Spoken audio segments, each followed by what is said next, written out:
बोलो सच्चे दरबार की जय।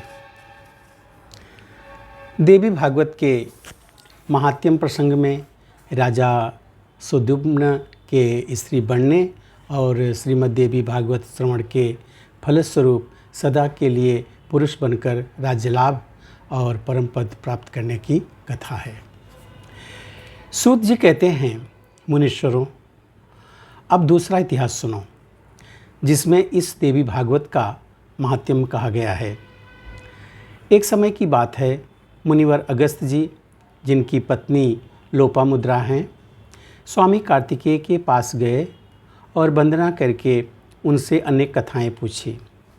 कार्तिकेय जी ने तीर्थ, व्रत और दान के महात्म्य से संबंध रखने वाली बहुत सी कथाएं सुनाई। वे काशी, मणिकर्णिका, गंगा आदि तीर्थों का महात्म्य विशद रूप से वर्णन कर गए। इन कथाओं को सुनकर मुनिवर अगस्त जी को बड़ी प्रसन्नता हुई। जगत के कल्याण के लिए परम तेजस्वी कार्तिकेय जी से उन्होंने फिर पूछा। अगस्त जी बोले कि तारकासुर का संहार करने वाले भगवान, आप सर्वशक्ति संपन्न हैं। अब देवी भागवत का महात्म्य और उसके सुनने की विधि भी बताने की कृपा कीजिए, जिसमें त्रिलोक जननी नित्य स्वरूपा भगवती दुर्गा के चरित्र गाए गए हैं। उस देवी भागवत नामक पुराण से बढ़कर दूसरा कोई पुराण नहीं है। स्वामी कार्तिकेय ने कहा, ब्रह्मण श्री महादेवी स्वामी कार्तिकेय ने कहा, ब्रह्मण श्रीमद् देवी भागवत के महात्म्य को विस्तार से कौन कह सकता है। फिर भी मैं संक्षेप में कहता हूँ, सुनो।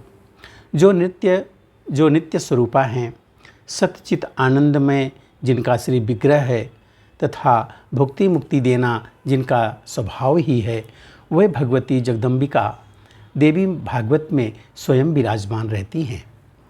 अतएव मुझे ऐसा कहना ठीक रहेगा कि मुने इसे देवी की वांगमयी मूर्ति कहते हैं। इसके पढ़ने और सुनने से जगत के कोई भी पदार्थ दुर्लभ नहीं रह जाते। सुना है विवस्वान मनु के पुत्र श्राद्धदेव थे, उन्हें कोई संतान न थी। वशिष्ठ जी की सम्मति से उन्होंने पुत्रेष्टि यज्ञ किया। विवस्वान मनु की स्त्री का नाम श्रद्धा था। श्रद्धा ने होता से प्रार्थना की, ब्रह्मण आप ऐसा उपाय कीजिए कि मेरे गर्भ से कन्या उत्पन्न हो। तब होता मन ही मन कन्या उत्पन्न हो, यूँ संकल्प करते हुए हवन करने लगे। इस विपरीत भावना के फलस्वरूप इला नाम की कन्या उत्पन्न हुई। राजा विवस्वान कन्या को देखकर उदास हो गए। उन्होंने गुरुदेव से पूछा, यहाँ आपका संकल्प उल्टा फल देने वाला कैसे हो गया। राजा की बात सुनकर मुनिवर वशिष्ठ ध्यानस्थ हो गए। उन्हें मालूम हो गया कि होता इस व्यक्ति क्रम के कारण है। तब इला को पुरुष बनाने के लिए मुनि ने भगवान श्री हरि की शरण ली। मुनि के तप एवं भगवान के अनुग्रह से वह इला सब किसके देखते ही देखते पुरुष रूप में परिणत हो गई। उस समय गुरुदेव ने संस्कार करके इला का नाम सुद्युम्न रखा। वह मनुपुत्र सुद्युम्न ऐसे प्रकांड विद्वान हुए मानो विद्या के अथाह सागर हों। कुछ समय के बाद जब सुद्युम्न युवा हुए, तब वे घोड़े पर चढ़कर शिकार खेलने के लिए जंगल में चले गए। किसी समय की बात है, देवाधिदेव भगवान शंकर अपनी प्राण प्रिया पार्वती के साथ प्रसन्नतापूर्वक विहार कर रहे थे। उसी समय उनके दर्शन की अभिलाषा से मुनिगण वहाँ पधारे। मुनियों को देखकर पार्वती जी लज्जित हो गई।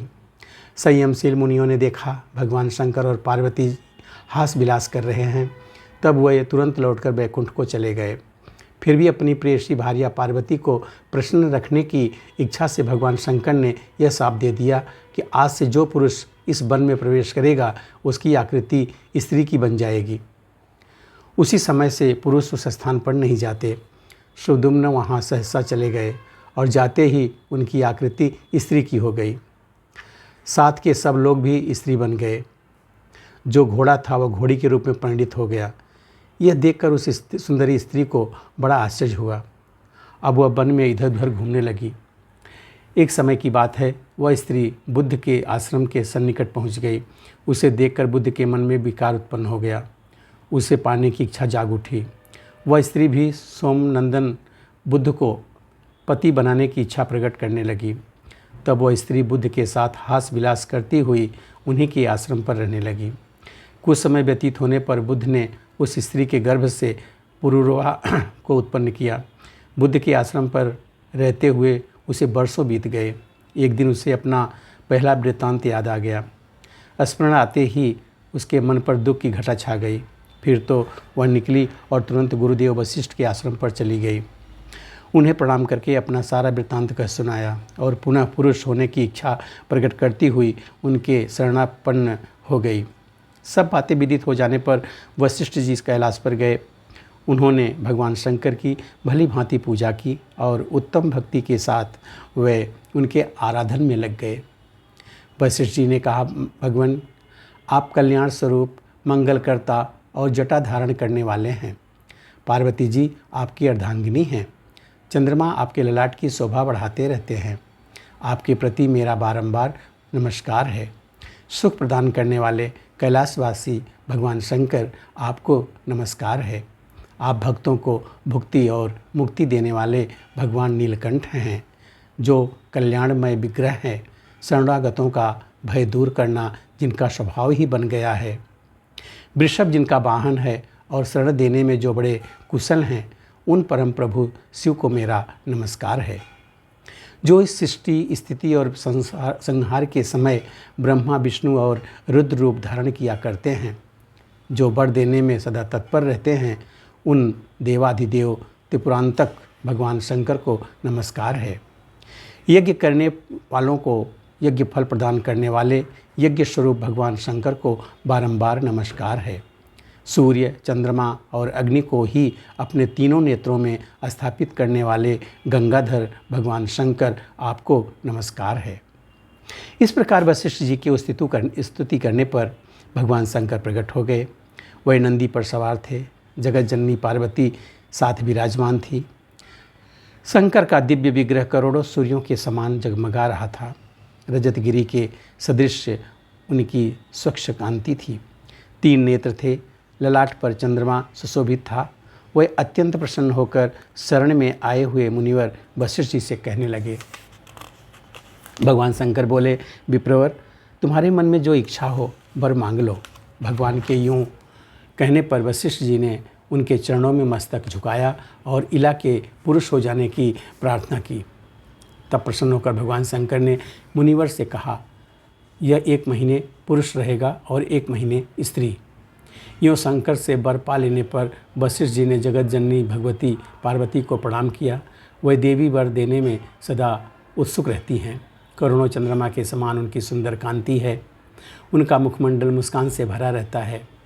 इला सदा के लिए पुरुष बन जाए, इस कामना से मुनि भक्तिपूर्वक पार्वती की पूजा करके उनकी स्तुति करने लगे।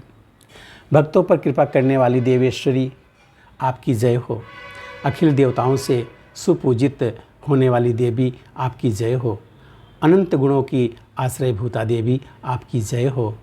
शरणागतों पर अनुग्रह करने वाली देवेश्वरी आपको बारंबार नमस्कार है। दुख दूर करने वाली एवं दुष्ट दैत्यों की संहारणी भगवती दुर्गे आपकी जय हो। भक्ति से प्रसन्न होकर दर्शन देने वाली जगदम्बिके आपको प्रणाम है। महामाये, आपके चरण कमल संसार रूपी समुद्र को पार करने के लिए नौका है। धर्म, अर्थ, काम और मोक्ष प्रदान करने वाली देवेश्वरी आप प्रसन्न हो जाएं। देवी, कौन है जो आपकी स्तुति कर सके? मैं केवल आपको प्रणाम कर रहा हूँ।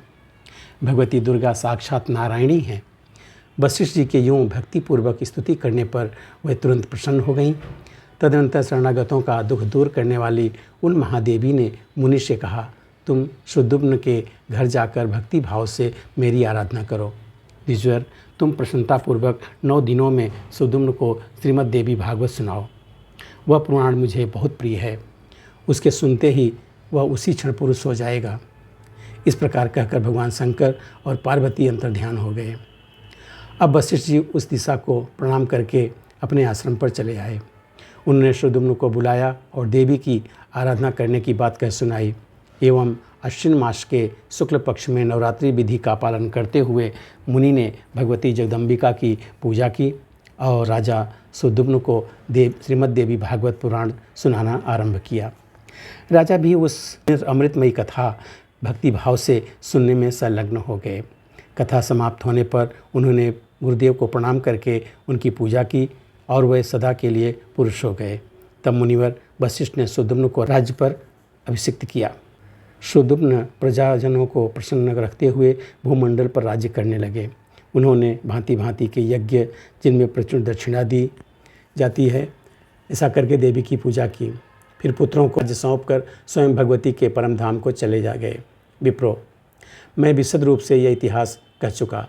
जो मनुष्य परम अमृत स्वरूप इस प्रसंग को प्रेम पूर्वक पढ़ता अथवा सुनता है, संसार में भगवती की कृपा से उसके सभी मनोरथ पूर्ण हो जाते हैं और अंत में वह भगवती के परम धाम को चला जाता है। यहाँ पे अध्याय 3 पूरा होता है। बोलो सच्चे दरबार की जय।